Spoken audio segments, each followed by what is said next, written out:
Welcome, ladies and gentlemen, to our discussion of intermolecular forces. Up to this point, we have been talking largely about the bonds that hold compounds and molecules together from the inside, or the forces within a compound or molecule.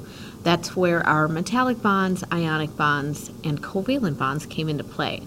Next, we're going to talk about the forces that are occurring between particles, so focusing largely on the covalent molecules and what's happening in between those molecules themselves. So when we think back to our forces within a compound or molecule, remember that ionic compounds are crystalline structures, and those ionic bonds form when electrons are given and taken to create ions. Whereas covalent bonds end up sharing electrons, but they can be shared equally, creating a nonpolar molecule, or unequally, creating a polar molecule. So how the electrons are involved differ a little bit. Now, if I wanted to break one of those bonds, I would have to add energy to disrupt that force of attraction. The energy required to melt or boil an ionic compound is very high because of that strong force of attraction between the ions formed in the crystalline solid. So when you break those ionic bonds, that's when you melt it and those ions will be able to flow. So there's a very high amount of energy required to do that. However, the energy required to melt or boil a covalent compound is very low because you're not actually breaking the bonds inside the molecules, you're breaking the attractions between the molecules.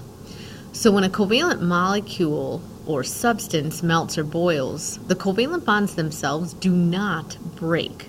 It is the weaker intermolecular forces that actually do the breaking. So how could we diagram that out?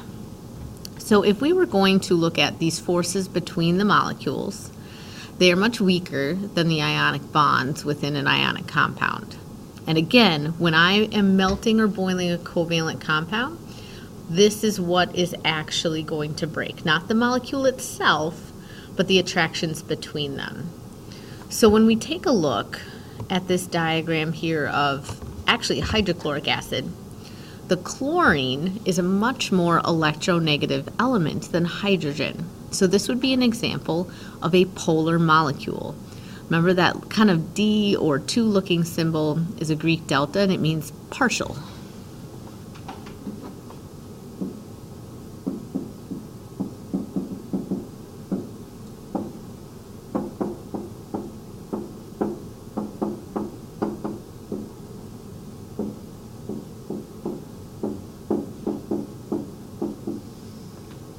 So in this situation, the chlorine side of the molecule has a partial negative charge.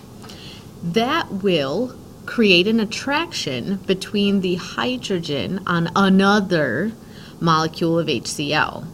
So here we see the negative chlorine of one being attracted to the hydrogen of another.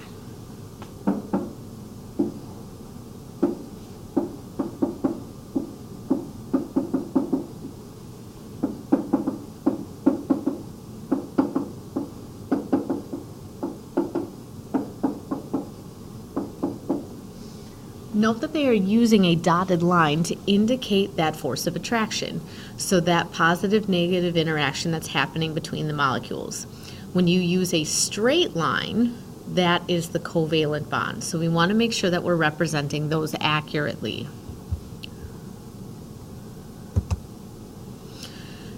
So for our intermolecular forces, there are 3 major types, and the biggest difference between them is their strength.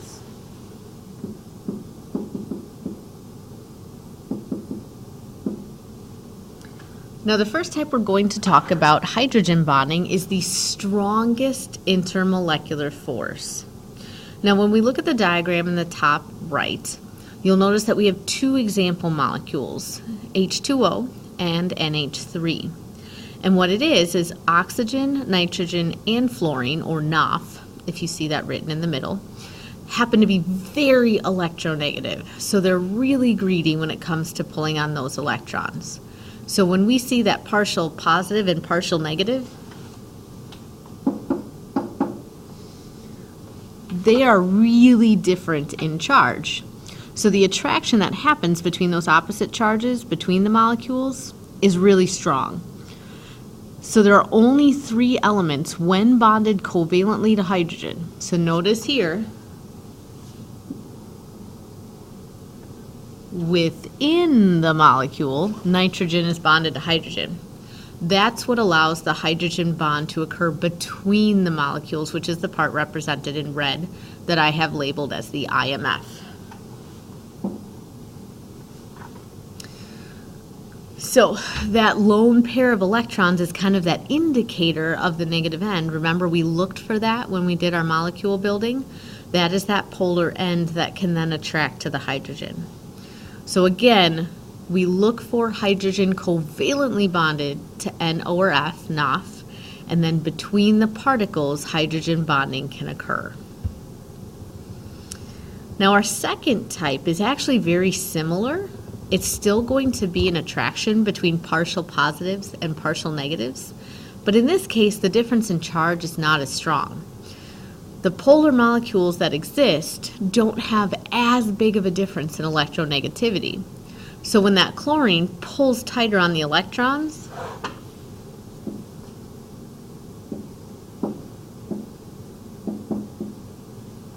and you get that partial positive and partial negative, they're not as strong. So you still have that opposite charge attraction going on, but the strength of those attractions is not as strong as hydrogen bonding. So technically, any polar molecule can do a dipole-dipole interaction, but only those that have N or F bonded to hydrogen within the molecule can do hydrogen bonding as well. Anything that can hydrogen bond can also do dipole-dipole. Now, what about those non-polar molecules, you might ask? Well, they have something interesting going on as well.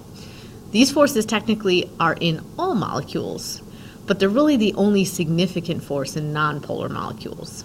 So London dispersion forces are still an attraction between a partial positive and a partial negative, but it is momentary and instantaneous.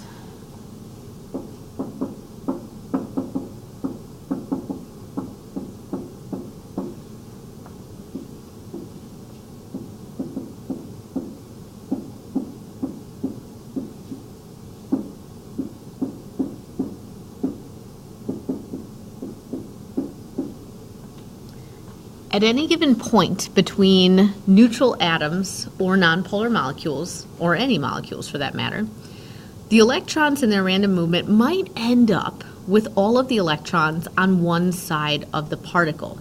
So in the example we see here with neon, all of the electrons are kind of to the lower left, which makes that side of the atom negative, which leaves the other side of the atom to behave in a positive way. This happens for like a split second.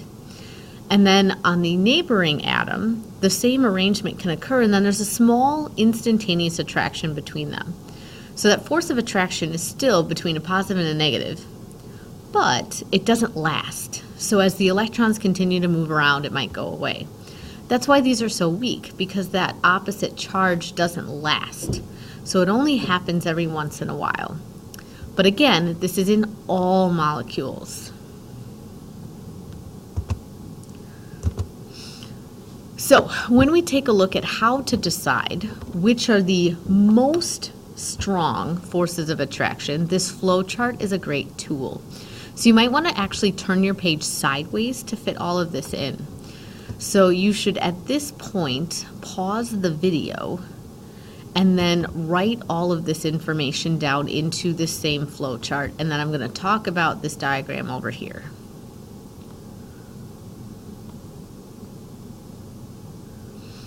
So hopefully you've got your notes all taken, and now we're going to take a look through this chart and talk through the diagram. So the first thing you're going to ask yourself, are there ions involved? If that's the case, you have ionic bonding, and that's crystalline structure and would not have any IMFs.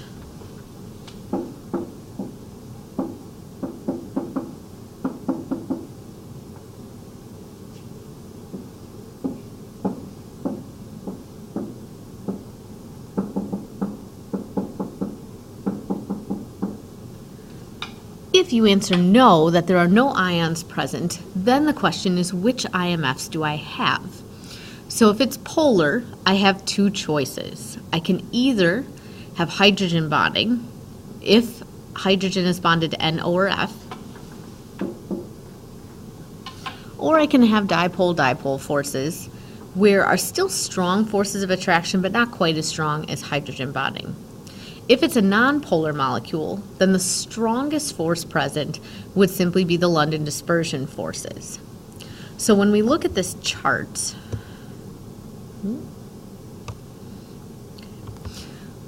if we kind of think of this as like a relative scale, the London forces are the weakest end. And there's a little bit of overlap here between your dipole-dipole. And notice that hydrogen bonding is technically a type of dipole-dipole, but it's the strongest end. And then ion-to-ion forces, which are now more intramolecular, that's within the compound, those are stronger still. So all of these forces require less energy to disrupt those attractions as opposed to our ionic attractions. Now, when we look at different properties, there are some intermolecular forces that explain what we see as the differences between them. When we look at melting and boiling point, the stronger the intermolecular force, the higher the melting and boiling point, which makes sense because you have to put in more energy to break those bonds and change state. Now, viscosity is, if you look at the picture up here, it's kind of giving an idea of resistance to flow. If you've ever tried to pour honey, it's very thick and it doesn't really pour very well. Viscosity is that resistance to flow.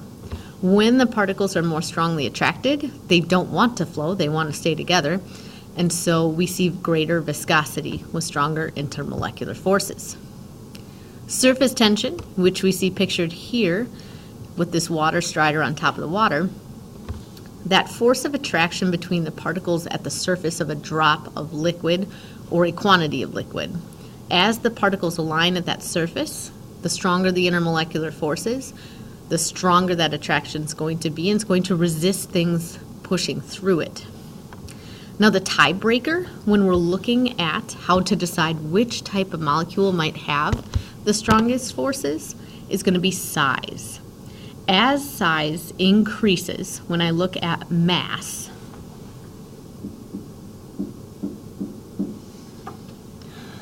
the intermolecular forces get bigger. So think of it as like larger magnets. The more mass in the molecule, the greater the force of attraction that they have. So I can use that to decide between two very similar particles, which one is going to have the higher melting point or other characteristic. Now, the last thing we want to talk about is ionic bond strength. So we've mentioned that ionic bonds are stronger than all the rest. And we said it's because of that actual negative and positive charges. So there are two factors that are going to affect it. One is going to be atomic size. And what we see with the ionic compounds, as size increases for ionic compounds, the force of attraction actually decreases. This is looking at radius, not mass as much. So remember, as you push those outer electrons away, they have less ability to interact with the remaining nucleus in the middle. So for example, within sodium chloride, there are stronger forces of attraction than with rubidium, because if you look to the right, you can see that sodium is a smaller particle. Those are the radius measurements. The other factor is the charge of the ions. As the amount of charge increases, the force of attraction increases. Again, think of this like bigger magnets. There's more charge, so they're going to pull together tighter. So aluminum is a compound between a 3 plus and a 3 minus. It has stronger attractions than sodium chloride, which is a 1 plus with a 1 minus. Now, a point I want to point out as well, something like magnesium chloride and lithium oxide both have similar forces, even though their charges are opposite.